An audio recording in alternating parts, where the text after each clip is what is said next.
Hi everyone, this is Bill. Today I thought we'd take a look around at all the ewes and lambs and see how they're all growing, and I'll give you an update on the drop numbers for the year. So let's get started and I'll fill you in as we go.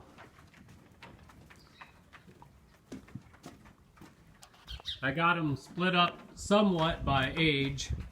You know, if some I felt like they needed to stay in the lambing shed just a little bit longer, then they ended up not by exact age, but pretty close.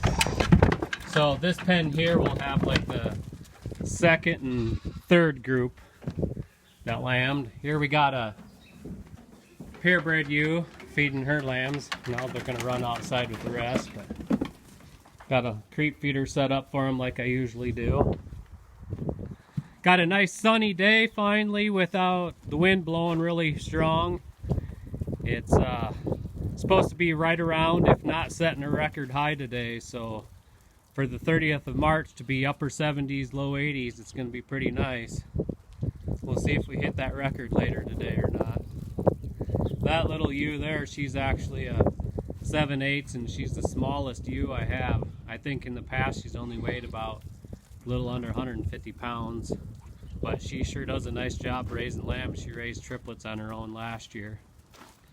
All of them are getting sold this year though. Anything that's not a full blood registered by May, hopefully they'll be out of here. I got listed 4 names of people that would potentially buy them, so when I'm ready to get rid of them, hopefully one of them will buy them, and then there'll just be registered stock left.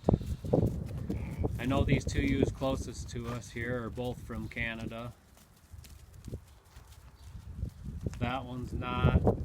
That one running by, I'm thinking she's not either. That one's not from Canada. That one right there is. Those 2 on the other side that are smaller are not. That one right there, she's not.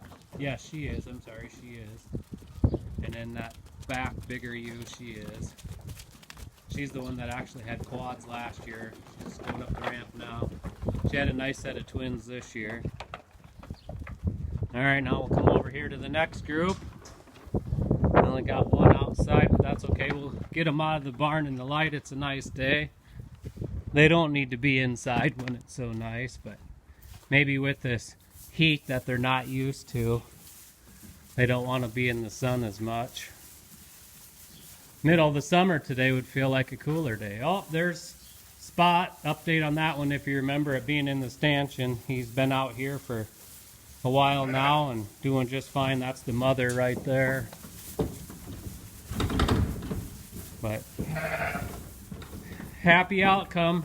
Saved that one like I said in the prior video, and now it can run around with all the rest of them. It doesn't have to be in that stanchion pen. I do have a new one in that stanchion pen. I'll tell you about that one a little bit later on here.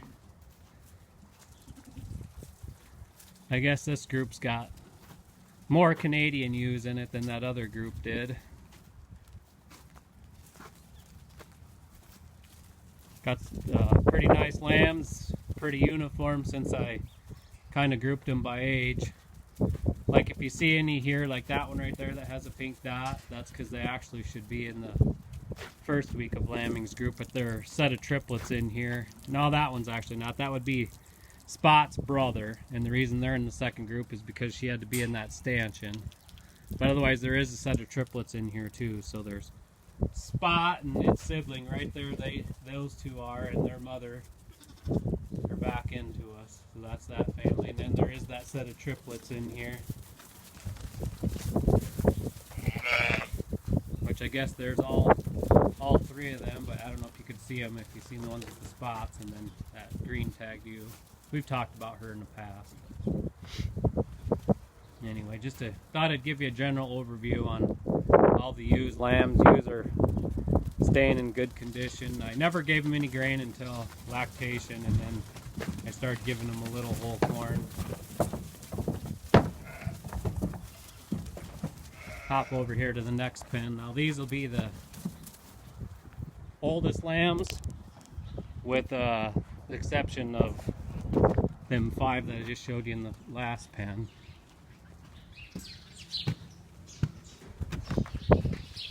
all outside in the light. Here's one of my pet ewes. I call her Buttercup. She's a 15/16 purebred.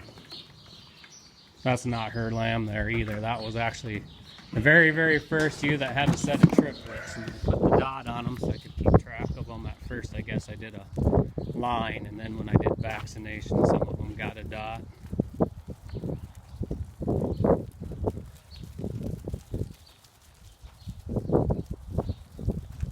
I guess this first group would have been more of the purebred ewes than the Canadians, because I exposed them for 6 days before I put any Canadian ewes with the rams.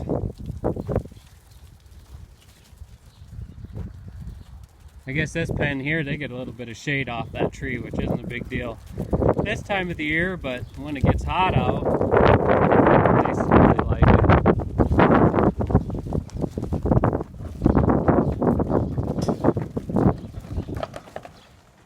Guess I was going to tell you about the drop numbers, but let's take a look at the pregnant ewes first, and then we'll get into that as I go down to the shed that I lamb in. We're supposed to get 5 days of rain with some snow mix, and it's going to be more rain than snow, but they just put little chance in there. So I thought this lot out here is probably going to get soupy, so I put a new big round bale out here a couple hours ago, so they'll have a lot of straw to tramp in. But oh, guess what? Didn't even expect it, but we've got a new baby lamb here. This ewe was due the 27th, and I said yesterday that she was just starting to get a little more red in her back end, and I wasn't going to put her in the lambing shed. I would just watch her since it was going to be so warm. So good thing I just bedded it down. So this is a surprise for you and me both. I'll have to come back and check her. It looks like a little girl. Well, that was a good surprise for the beginning of the afternoon on a really nice warm day. Otherwise, I was just starting to tell you that a week ago today, got all these now yearling ewes sheared. Well, I guess they wouldn't all be yearlings, because last year they were born anywhere from February all the way down to May. So we got a mix of ages on the ewe lambs. I kept 39 of them back. So some are yearlings now and some are still ewe lambs. And then the ewes in there with a little bit longer wool would be like that one that you just seen drop that lamb. They're just some stragglers. Which, since those last year, you know, they'd be like the same age as these, start lambing around April 10th, and then they raised their lambs out on grass.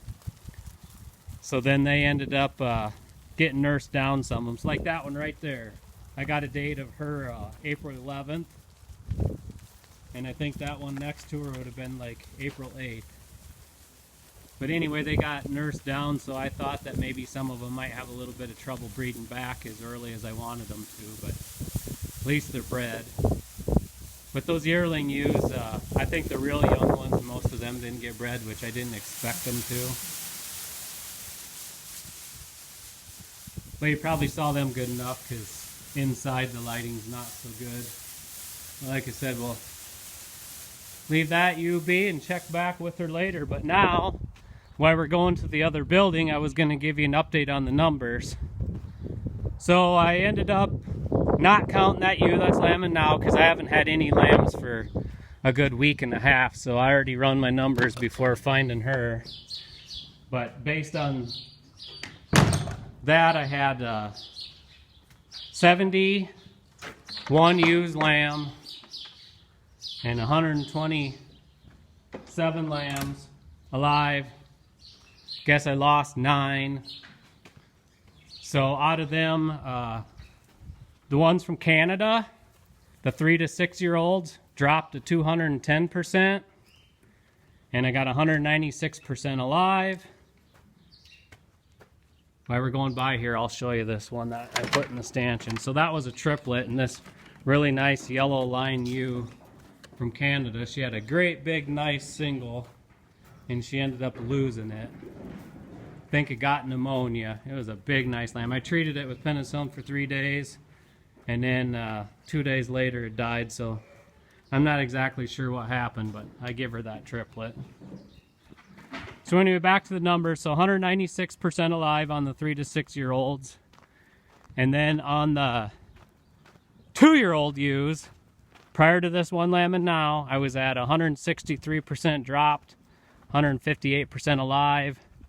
And when you add them all together, all the Canadian ones were 193% dropped with 182% alive. So with counting in all them young 2-year-olds, it wasn't bad at all. Now when I add in the purebreds, they didn't do as good. But straight across, like 167%, but the mature ewes obviously did a lot better. 4 of them had triplets.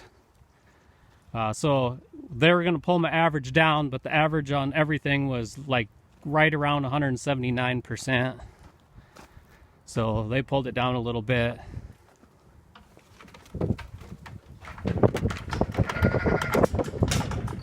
So we'll see how those other 2-year-olds end up, but judging by the size of that lamb we just saw in that other building, I think that ewe is going to have twins, which last year she did. It was towards the end, but she still had twins there in the end of that first week of May. So I'm really happy with the drop numbers and, you know, what I have alive. Didn't lose a lot. This building here has got 40 lambs with 24 ewes in here, and they would be a lot of the 2-year-old ewes. So like I said, basically accelerated. We won't spend too much time in here because we all know how the lighting is in this darn building. But just wanted to give you kind of a quick overview on how everything's doing.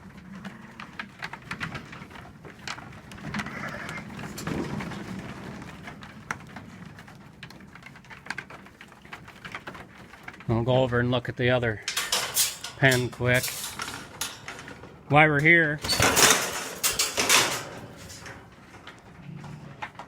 Oh yeah, and I'll show you my bottle lambs. They're doing pretty good. Let's even though it's really sunny out and all, let's flick the light on, just see if it does anything. Don't know if it really will in the daytime, but it sure won't hurt. So this pen here actually has the youngest lambs, besides that one that just dropped, obviously, but like that one there just cut its tail off today. I know that's 8 days old, and she's got a twin in here somewhere because that's the mother. But a lot of young ewes. I guess all but 2 in here. And I'll show you my bottle lambs. They're doing pretty good. They're all triplets except one. Got quite a variance in size. Of course, they want to come say hello. This year for the Canadian registry that I used to register them all, because these are all full-bloods, it's a P year. They use the letter P to designate this year. So I got them all named with a P. So we got Peanut here. Then we got Princess, this little princess. Boy, she was tiny when she was born. Tiniest little triplet, and her brother Pete here. So them 2 are together. End up pulling 2 because, well, number 1, this one was so tiny, and then the ewe only had half an udder when she had triplets.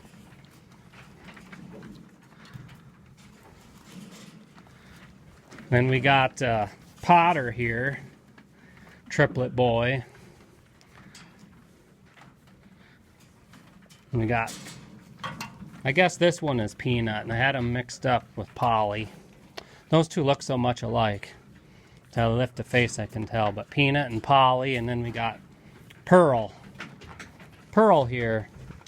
And then that little one that I am grafting on that ewe over in the barn that you saw, that one's Peaches.